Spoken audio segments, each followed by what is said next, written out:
Welcome back to Remote Workday. I have Jordan all the way from LA here with me today.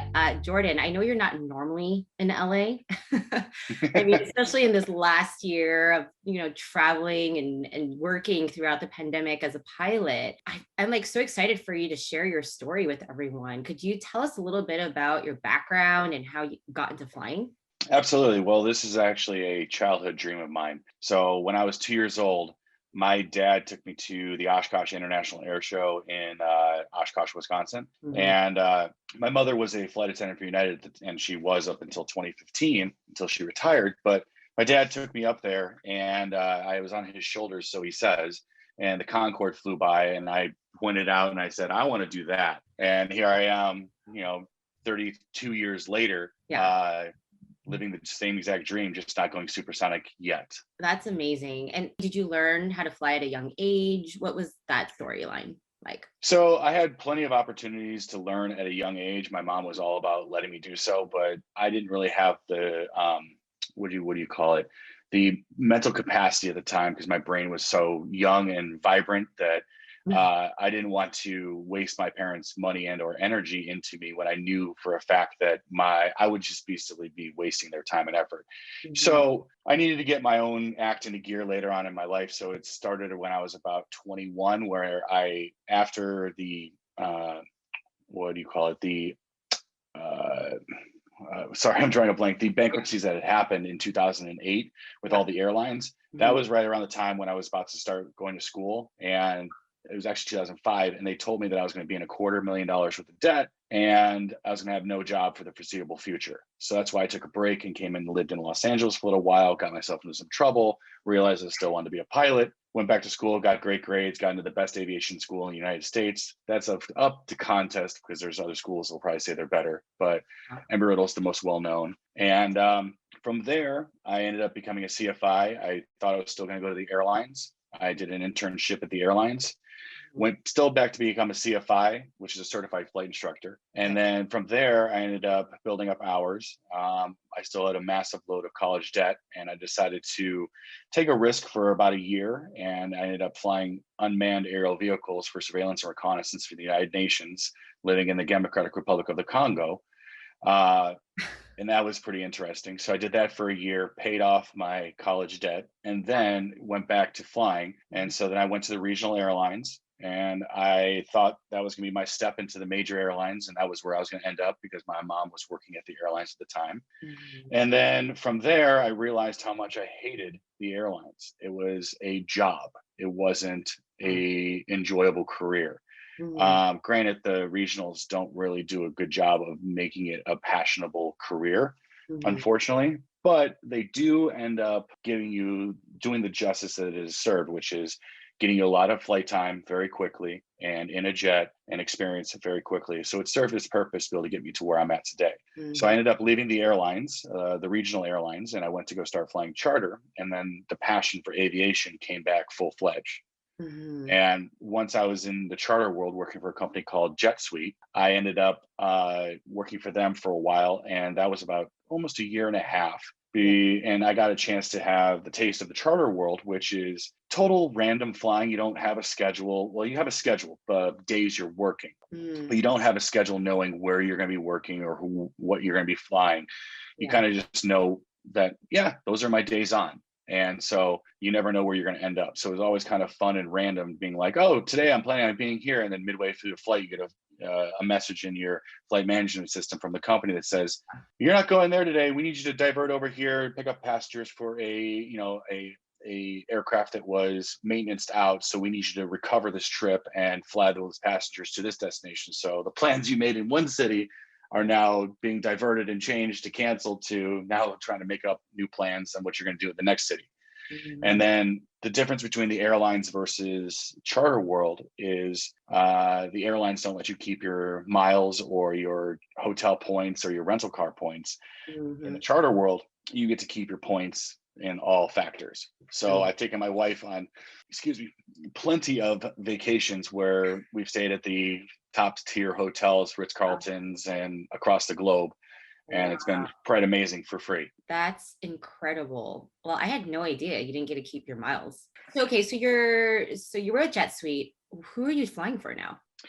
So I went from JetSuite over to a company called STAjets, and I was there for a year. They got me into the aircraft that launched me into this aircraft, which is the Gulfstream G4. Okay. And so I was flying the G4 SP, which is a 35-year-old workhorse, one of the most popular business jets that's out there. And I did that for a year, got my international bug started happening across the Atlantic a few times, did Hawaii a bunch of times. And then I ended up pursuing this job because it was the next level up of aircraft and only to excel my career. And this ended up being more of like a unicorn type of job where you work for a single family. And so I work for that single family. We fly them around all over the globe. They've got properties and business dealings everywhere. And so it's kind of been a dream come true because now I've crisscrossed the world during COVID 3 times. I've been watching your social media feed and just living vicariously through you. So basically you work for a family now. I work for a management company, but I'm assigned to this aircraft specifically to this family. And we do pick up charters every once in a while, but we're allowed to cherry pick those charters because for the aircraft longevity, we choose to make poignant to make them a long flight versus a short flight because of cycles. So cycles is when the gear goes up and goes down, as well as the engine spooling up to spooling down. Those are all wear and tear on the engine and the airframe of the aircraft for compressibility for the airplane in what's it called? In like the compression of and the structural integrity of the aircraft. The more cycles you have on the aircraft, the more the longevity starts decreasing on the aircraft, and maybe maintenance issues might happen. But now we get to pick and choose those charters, but we don't really do charters very often. We're just more at the call of our principal. And so whenever he wants to go, he shines the bat light and we go. So how much time do you have before you have to go? Like, what does that look like? Well, generally, there are accounts that are out there where you have a 2-hour call out, and that is what my contract states is 2 hours. I have to be ready to go at 24 hours a day, 7 days a week, 365 days a year. But in general, our client that we work for is a non-US citizen, but he is a resident of the United States. And because of planning purposes, they need to start doing their planning purposes on their end first for getting their visas or travel permits, X, Y, and Z. Yeah. So we generally know about 3 days minimum to more like 7 days to 2 weeks out of an idea of what's going to be happening. Interesting. So that's a good thing for you, just to kind of give you a heads up and, how you're going to leave and whatnot. So are you flying the G4, did you say, right now? I upgraded. So now I'm flying the G450, which is a part of the G5 series, which 5 is in Roman numerals. And so that covers a bunch of different aircraft. That's the G350, G450, G5, G550, G500.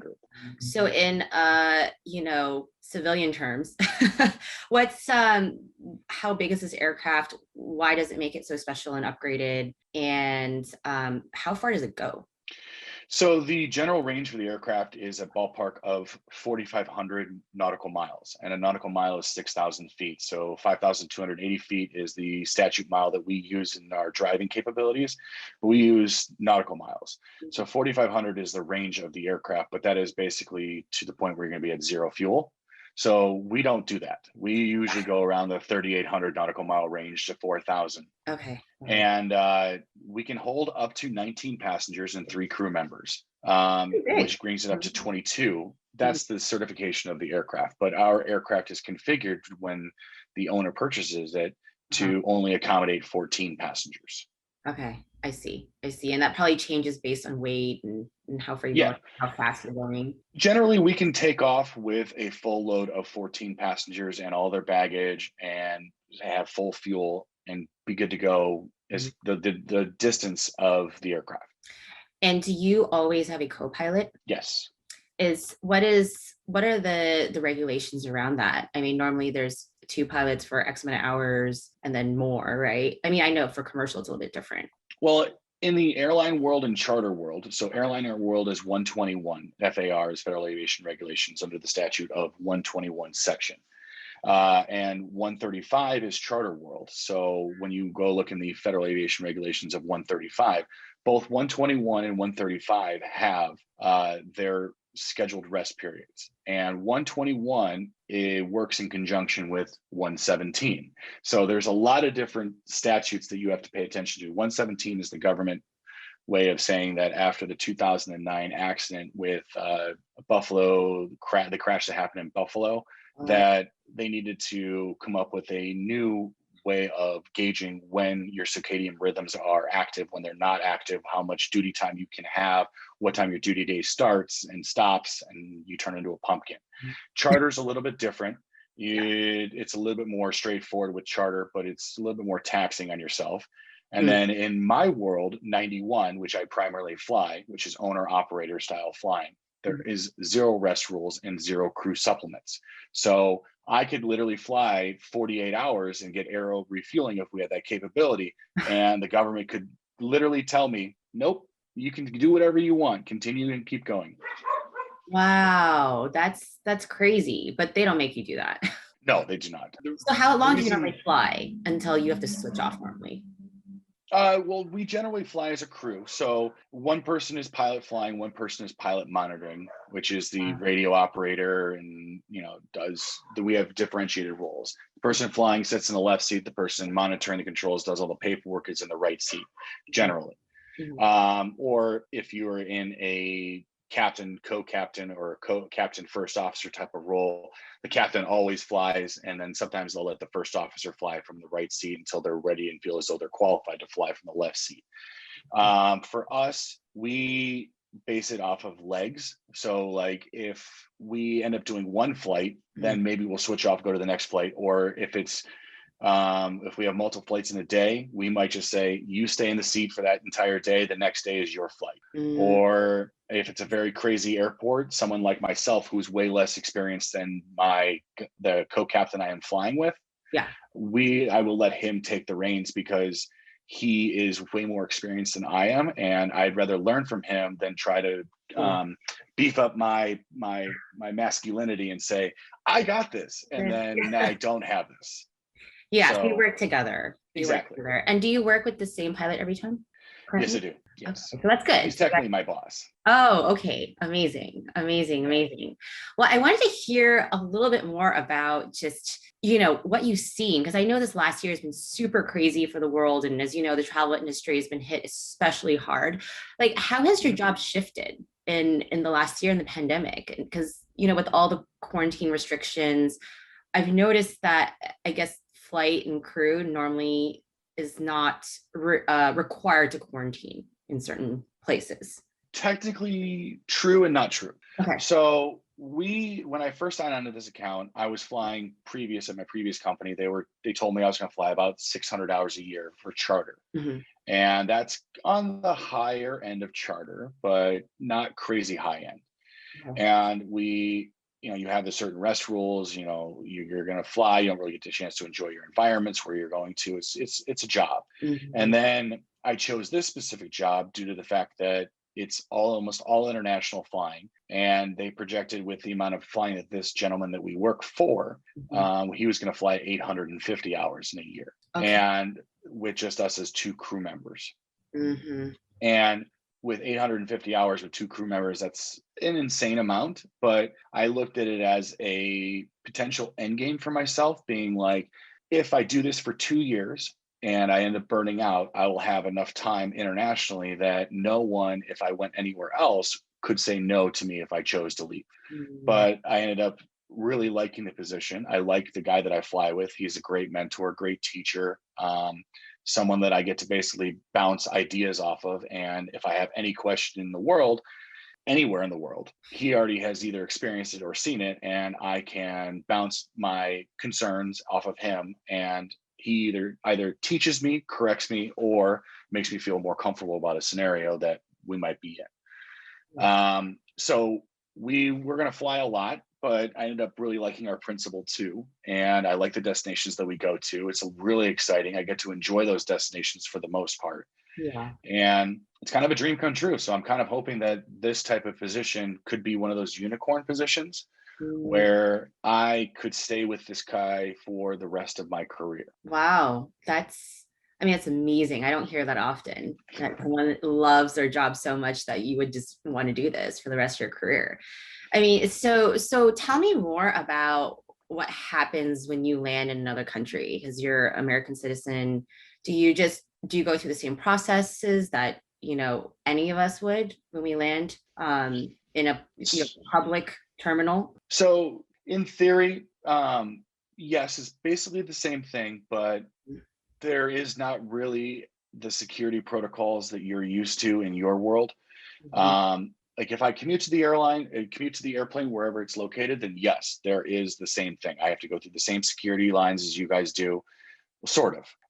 And then I have to go through the same security protocols of going through customs and border protection just as much as you guys, Yep. and quarantine rules just as much as you guys would. But if I come in and out as a crew member in specific countries, Mhm. unlike, well, Hong Kong doesn't allow it or China doesn't allow it, but they require us, even as crew members right now in those countries, to quarantine in a government mandated hotel for 21 days with a COVID floor, non-COVID floor, COVID floor, non-COVID floor, and all the way down for 21 days. You're not allowed to leave your room. You have a person who comes to the door in a full bodysuit that drops off all your stuff, and then you can't open the door until they've left, and you can grab your food and eat it. So it's kind of a prison sentence in a way. That's why we've been avoiding those places, unfortunately. Got it. But in general, what I have to do for almost any country I go to outside of the United States, or even when I am now coming back into the United States due to the new administration rules, I have to have a COVID test. So I've had probably in the range of 60 COVID tests When you in the land last here, year. back in Well, so when you travel over into Europe, and if you're just doing a quick turn yeah, and you're airlining home, or yeah, if you're flying as a crew member yeah, going there and coming back, yeah. you don't need to have a COVID test. But if you are flying as a passenger on one of those legs, you're going to need a COVID test to be able to get into that country. And then if you spent more than 72 hours in that next country, you're going to need a new COVID test in that country that is of government standards, government mandates with the CDC guidelines to be able to get yourself back into the United States. So fascinating. So it's different everywhere you go. That's Correct. And it changes daily, especially when the first wave was coming, then the second wave was coming, then the third wave was coming, then the second wave, finished, but then the third wave was going on, then another country allowed people in that they shouldn't have let in, but they let in nationals. It's so confusing. So every day you get a new idea of what's going on or what's been shifted, or Mhm. can our passenger get in there? Do they have the ability to get in there? Can they not get in there? So it can make it very frustrating, but our dispatcher handles most of that. Got it. Got it. Wow, that's super crazy. I mean, it seems like you've seen just so much of the world in this last year in the pandemic. I mean, what are some of the major differences that you notice in just how the countries are handling it, like just like the energy and like what do you see are like the major differences that we might not see here in the US? Well, I've literally flown across the globe more than three times Yeah. during COVID, and I've been into hot zones such as England, Amsterdam, France. I've been in South Korea. I've been in Hong Kong. I've been in Hawaii, all over the United States. And the difference is the pre-administration to the one that's currently here right now. What they should have done was, and this is all a personal opinion, Hmm. is they should have shut off the borders. They shouldn't have let anyone in. They should have, and those are things that they should have done. But in a crippling sense, I can see where that would cripple the economy. Hmm. But they should have made it more mandated on, controlling the population in a way of you need to go do a quarantine and it needs to be mandated and it needs to be observed. But sadly, that was not the case. And we don't have to go down that whole entire political Yeah. bantram, because my opinion may differ from yours or plenty others of your listening people. And I don't want to create an aura of what my opinion is versus what anyone else's viewpoints Uh-huh. are. No, I mean, it's interesting hearing your opinion because you've actually physically seen it. And so are you suggesting this because you feel like the countries that did that are just have it way more under control?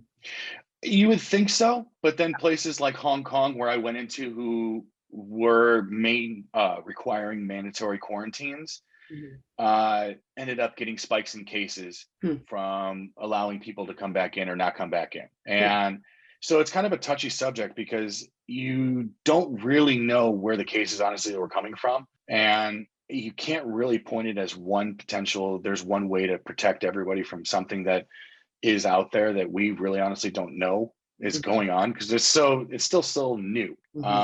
And there's not one way to really honestly do it. I mean, Australia kind of did it in a way where it was great, but I mean, imagine how crippling their economy is. But then you look at places like where we live in Los Angeles, where Yelp back in last summer projected that over a third of the businesses in Los Angeles that did not need to be shut down are going to be gone forever. Yeah, I read that as well. It's very sad. And that bothers me more than anything. There just should have been more freedom to do what you want, but the mandate of wearing a mask should have been done. Yeah. None of this indoor, outdoor dining, indoors. You know, I understand those places need to survive, but it just doesn't make sense to me. And there's no real or right, wrong answer. Well, what's funny is when it was just all outdoor dining, people would just set up these tents, which is basically indoor dining outdoor. You know what I'm saying? I'm like, wait a minute, I'm in this giant tent that's confined outside of the restaurant. Exactly. So okay. Yeah, I mean, I totally understand where like these businesses need to stay open, but the same thing goes for airplanes. Like I commuted all across the globe during COVID. And what people don't understand is that even if you have a mask on, the air is cycled through the airplane on a high enough rate that it's not going to be really honestly transferable with the HEPA filters that are going on. And the way that the air flows from the back of the airplane or the center of the airplane, it flows towards the front of the airplane anyway. So if you're paying, and the other thing is that like they cram these airplanes to full capacity still, and you have to wear your mask. How does that make sense? It doesn't. But I mean, it's something that is of contest to me, and I can get really heated about it because I think it's really stupid in a lot of different aspects. But you know, I don't want to dissuade any people on my own personal opinion versus theirs, and I'm not here to try to denigrate that. No, I totally understand. It's been, well, first of all, it's been a tough year for everybody. And, you know, outside of, you know, the few people like yourself, most of us have been sitting at home. And so I think that, you know, there's a lot of emotions involved in everything that happened this last year. So I feel your pain as well.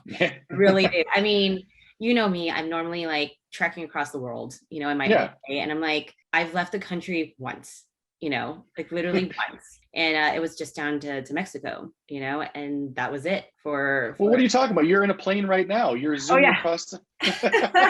This is a giant window. This would be pretty epic if there was a window. This is a first class. You know what I'm saying? But I'm excited to get back, you know, on it and trekking around the world. I have this dream of mine to hit at least, you know, the 100 country mark. I think I'm at 67. I mean, how many countries have you visited in your lifetime? It's got to be in the 50 or 60 range by now. I haven't really taken a look at my map recently to be able to take a look, but I've been to 5 of the 7 continents, or 5 of the 7 continents now. So I'm pretty excited about that. And I can't wait to continue exploring and getting paid to see the world.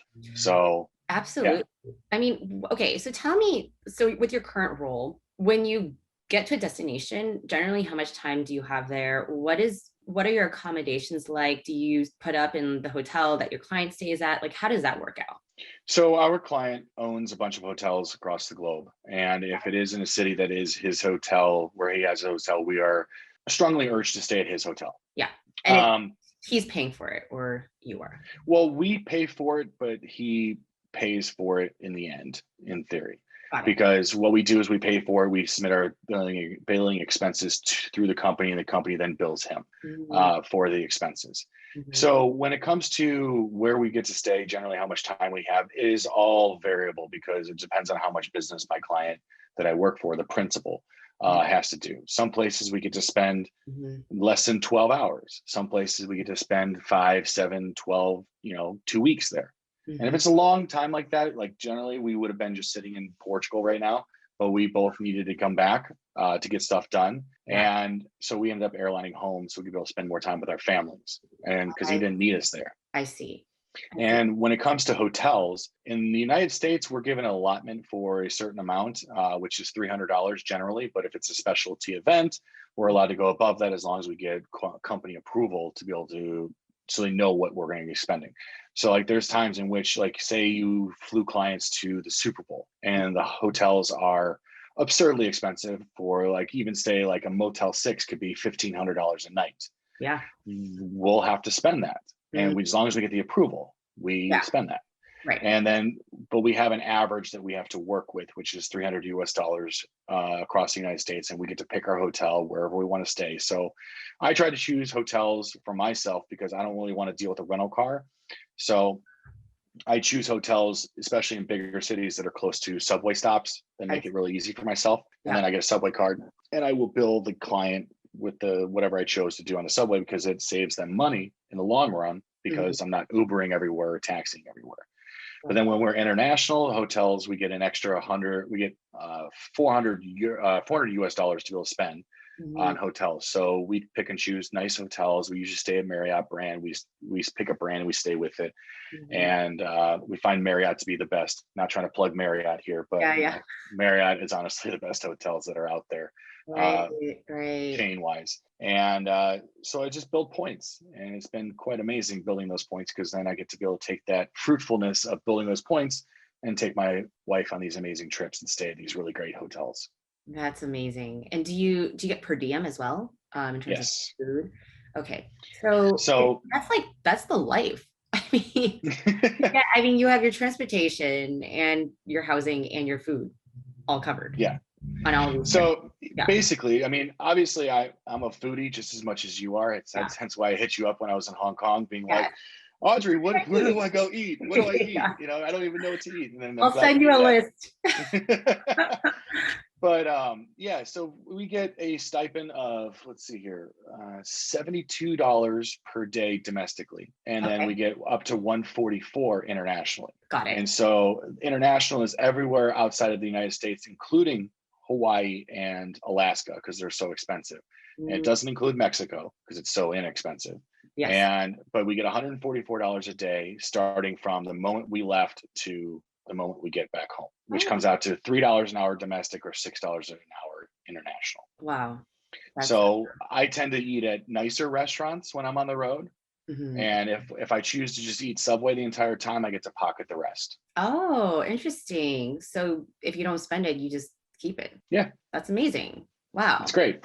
Wow, that's amazing. So have you been able to do like excursions, like explore an area while you're out somewhere? I mean, I do see some of your photos in social media, but I'd love to hear some of your stories of what you've been able to experience on the job. Well, when I was in the corporate world, I've done a few different, I've been exploring a lot more recently. But one of the first things I started doing was when I was in the DRC, Democratic Republic of Congo. I got Wow. a chance to go hang out with the gorillas for an hour and a half. I trekked up the mountain and did that. Yeah. And that was an amazing experience because I was next to my height, 6'3", silverback, who was 550 pounds, if I recall that correctly.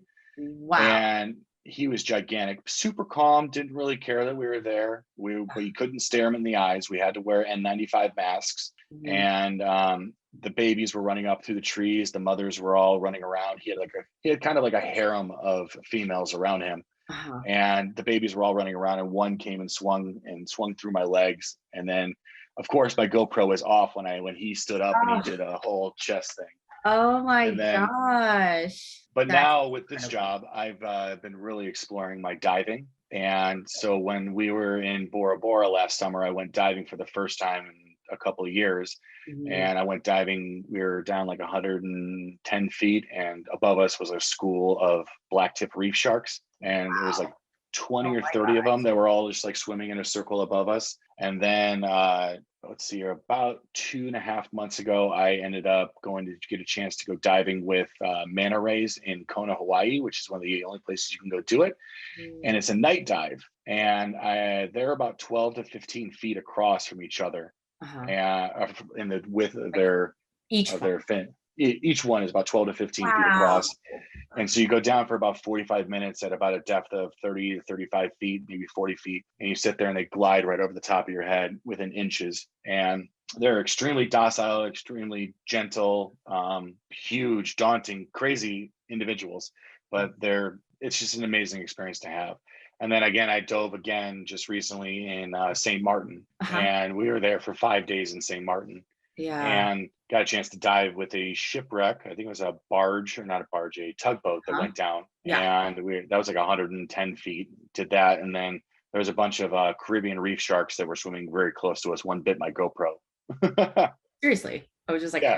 wow, so you've seen it all in the air and in the sea now. That's pretty impressive. It's so funny. One of my favorite travel experiences is also seeing the silverbacks, but I was in Uganda. Okay. Yeah, it was a serious treat, but for me it wasn't because I was on the job. I actually just went out there and just did it. And so it's funny because I'm like, I should just stay in the travel space. That's like, I think I spend, for someone that doesn't just do this for my job, like I think I spend like 5 months out of the year pre-pandemic just out of the country. That's amazing. That's a decent amount. Well, my family is in Hong Kong, so I'm normally there for like anywhere between 5 to 6 weeks in itself. So that's like a good portion of my holidays. And then, I've been trekking around Africa and the Middle East pre-pandemic. And I'm like, I need to get back on there, because I'm trying to like go through, finish off Eastern Europe, like go through the Middle East, a little scary right now, but yeah, actually a good question for you. Have you ever had to fly into an area that's like potentially dangerous or in conflict? And how do you fly through a situation like that? Well, if I tell you, I'd have to kill you. Okay. Well, no, I'm just kidding. Yeah. No, Here we go. Tell everybody else but me. No, so actually back in January, we ended up having to do a flight to Dubai, and we were in Trabzon, Turkey.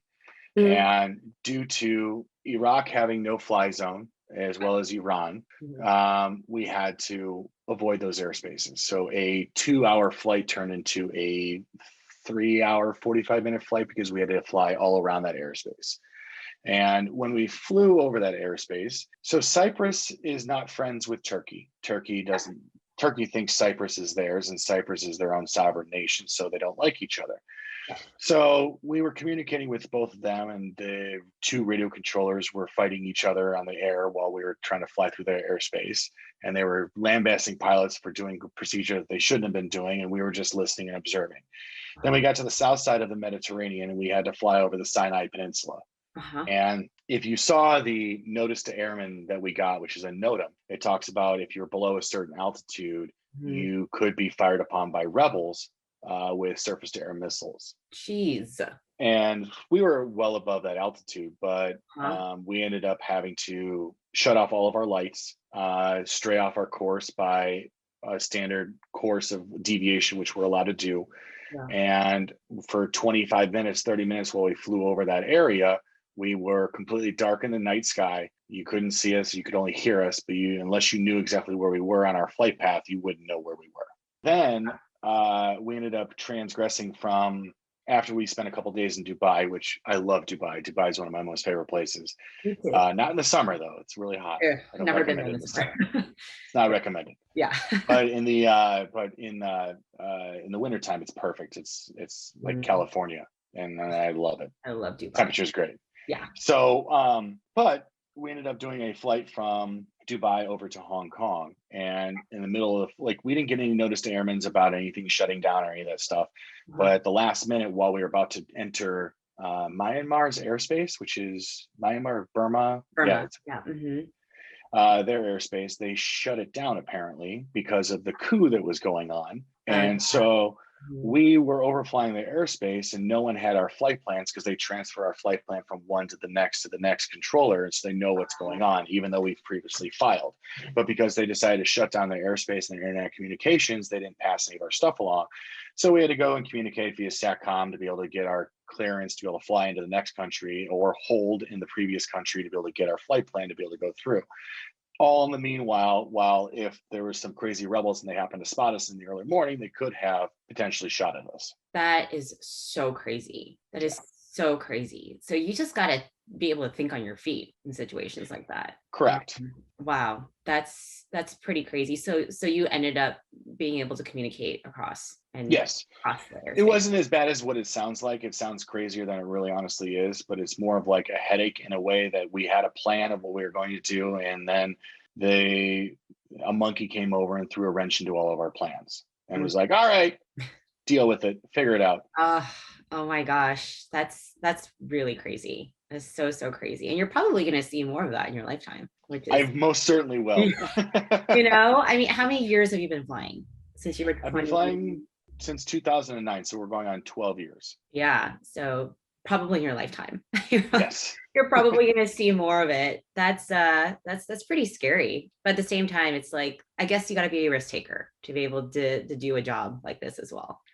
In a way, yeah, you're not wrong. But I mean, the thing is, being a risk taker is also not really in the forte or the vocabulary of a pilot, unless you're flying if you're flying experimental aircraft or test pilot. Oh, it's yeah, more right. so everything is very, very well calculated out, well thought out, well planned. Yeah, I see what you're saying. So we try to stay away from the whole taking risks because we try to be safe. Yes, because you have passengers and whatnot. Have you ever wanted to fly those, experimental planes and try the crazy Blue Angel moves? Excuse my knowledge of the names of these planes, but I grew up in NorCal and we always saw the Blue Angels every year, their little show. So have you ever flown one of those experimental planes or wanted to? There's the terminology of experimental planes is very broad because in the general aviation world, there's tons of airplanes or home built airplanes, which are technically considered experimental. Okay. They're not like factory made, so that makes them experimental. But in the military world, I've never flown any military airplanes, unfortunately, because you have to be a military personnel or be invited to be able to do so, such as like news crew or X, Y, and Z. I don't know all the different characteristics to become of that. But I do personally live vicariously through my friends who do fly F-18s and they fly F-22s and they fly F-16s, or even the very large cargo aircraft such as the C-17 or the C-5s. And they fly those around the globe. One of my buddies did send me an amazing photo shoot that he took of himself, like a selfie, while he was in his F-18 somewhere in the Northwest. And he took a selfie of himself with two F-18s flying right off the side of him. Oh, like here. And in formation. And I was just like, oh my God, that's so great. I wish I was doing that. Send more. Like, that's so cool. It was so great. And then he's like, well, you get to go to these crazy destinations and get to live the life. I'm like, yeah, but bro, you're like flying in formation and like pulling, crazy 9Gs, and you're doing, inverted maneuvers and aerobatic all the time. And he's like, oh yeah, okay, that's true. They're both interesting, both jobs. That's pretty crazy. I mean, do you in your lifetime, is that like a bucket list for you to be able to try to fly one of those jets? It's a bucket list item, obviously, but the problem is it's a bucket list item that will probably never be achieved, sadly. If that ever did happen, that would be, I probably could die very happy, because that would be, in an F-18 going supersonic, But the cool thing is that the way that the industry is going with these new companies, such as like Airline, or there's a couple of drawing a blank on right now, but the SST project, Supersonic Transport for business aircraft, and they're in development right now. Yeah. And Airline it's the Airline SC2, if I'm correct about it, but don't quote me on that.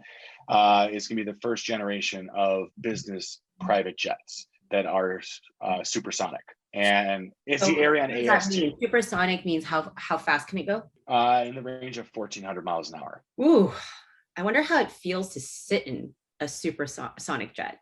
What I've been told by people who flew the Concorde and stuff like that, Yeah. that you do initially feel the acceleration if they kind of like bring the throttles up very quickly. But if you just slowly engage the throttles and keep bringing them up, passengers really honestly have no idea that you've gotten themselves up to supersonic unless they were to see the speed on that chart. I guess it's kind of like that for most airplanes, right? I mean, half the time when I'm, staying on a flight across the world, I'm like, oh, we're flying super fast in the air, and here I am drinking a glass of wine. Well,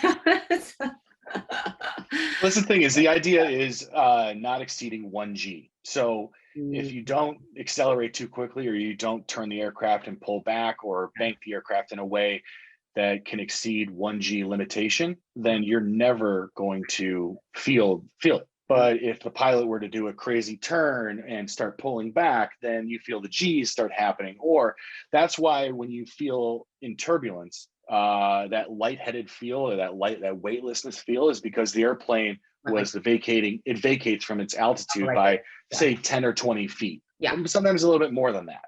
And that's where you feel that quick, like, oh, and people freak out, but it's really honestly nothing. Oh my gosh. Okay. Talk to me about turbulence, because I have a lot of friends that are scared of flying. And like, what is like the percentage risk of an airplane actually like crumbling down because turbulence is so horrific? What can an airplane withstand? They're tested to exorbitant strengths. Okay. So if you do go into Google and you look at the wing testing of the Boeing 777 and or the Boeing 787, they have the structural integrity tests where they bring the airplane's wings to the breaking point, and it's at a breaking point that would be so exorbitantly high that it's next to near impossible. You have almost a better chance of getting struck by lightning in the exact same location than you do of ever being involved in either an airplane accident or a turbulence related event. So if you're going to think about turbulence, think about it in this way. Yeah. You are flying along, but picture yourself on a boat. Yep. And you're on the seas. Okay. We can't see the air that is in front of us because it's at a wavelength spectrum that our eyes cannot see, but it would look like the ocean. Yeah. And when you have different temperatures, that changes the dynamic of the way that the air flows and how it sits, or how dense it is, or how expanded it is. And imagine yourself going in at a nominal boat speed, but in the air. Technically, you can't do that because lift requires speed. So, but imagine yourself as a boat just going across, and you catch some waves. Okay. You feel the boat go up, you feel the boat go down, you feel the boat go up, feel the boat go down. Well, imagine that you're flying along and you're doing 500 miles an hour over those waves, right? Well, those waves, you're basically touching the tip, and then the tip falls out. So you fall out, you catch the next tip, and it rises back up again. It falls out again. So when you can understand the physics of how an airplane handles itself through weather, then that is when you start to become more comfortable with it. Because I'll tell you this right now, the pilots that are in the front of the airplane want to get home or to the destination more so than you've ever wanted to get to your vacation or your home. Because we do this daily. Exactly. And then the other thing is that we have such advanced radar systems and planning purposes, so that we understand exactly where the turbulence is going to be. We understand where the icing is going to be. We understand where the thunderstorms are going to be. And then while en route, obviously, because weather is dynamic, we utilize our weather radar. And our weather radar will then tell us where the hot pockets of the storms are. And plus, we utilize our own visual eyes to see where those storms are. And we're supposed to avoid them by a minimum of 20 nautical miles. We try not to fly through them at almost all costs, because the updrafts and downdrafts is what ends up potentially structurally fatiguing the airplane to the point of breaking. So that's why when people are like, oh, it's a 3-hour flight, but now it's 5 hours, because you have to divert and go, not divert, but you have to transgress all the way around the storm to do so safely. Interesting. All the scary stories of the aircrafts that disappear. Is it just, it's more so because of like a structural issue that happened with the aircraft?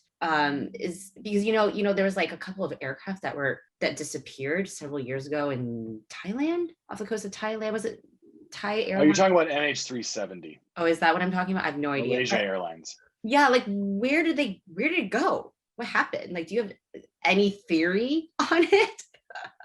My theories are a little bit different than some other people's theories. Okay, because it just disappeared, right? Off the Well, radar. the thing is those are untracked areas that they were flying in. So when you take a transponder offline, which is how the satellites can identify an aircraft or kind of figure where you are, even still then, if the satellites are not overhead, you can't ping the satellites to let you know where you are.